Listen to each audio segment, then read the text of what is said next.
We're taking a look at some shoulder mobilization, joint mobilization, grades 1 to 4, to increase mobility for the frozen or stiff shoulder. Let's take a look. Now, one of the most common things we like to focus on for our joint mobilization is an inferior glide, which is a downward. If this is the humeral head, it's a direct downward movement, inferior movement of the humeral head. As the arm is going into a motion of elevation, the humeral head naturally glides downward or inferiorly on the glenoid. So we're going to reproduce that motion. Open up the joint into slack position. If they're very stiff, you can bring them down lower. If they can't abduct greater than that, if they could abduct at least to 90, I'd like to bring them up to that level. Cup the neck of the humerus, so feel where the greater tubercle of the humerus is. You can feel the aspect of the acromion laterally and a little bump underneath, greater tubercle. If you internally and externally rotate the shoulder, it makes it very obvious to feel the prominence of the greater tubercle. So you can identify that. I like to monitor that.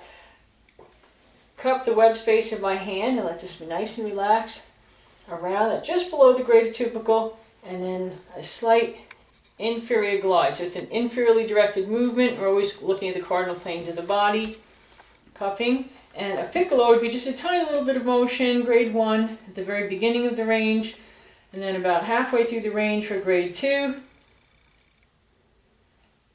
Going almost to the end of the range, like mid-range to end range for grade 3. And then grade 4 is a small oscillation at the very end of the range of motion. We're not doing grade 5 with the shoulder mobilizations. That would be our inferior glide. For posterior glide, same thing. We're using the ulnar border of the hand, contacting just distal to that greater tubercle over the proximal humerus. I like to stack up my ulna right above it with my shoulder and a very gentle posteriorly directed force. So kind of PA glide or posterior glide of the humeral head. Very many times people with the forward shoulder, protracted shoulder, have their humeral head in an anteriorly glided position, so we want to open up, stretching that posterior capsule. So grade 1, a little bit at the beginning of the motion, a small oscillation. Grade 2, larger oscillation.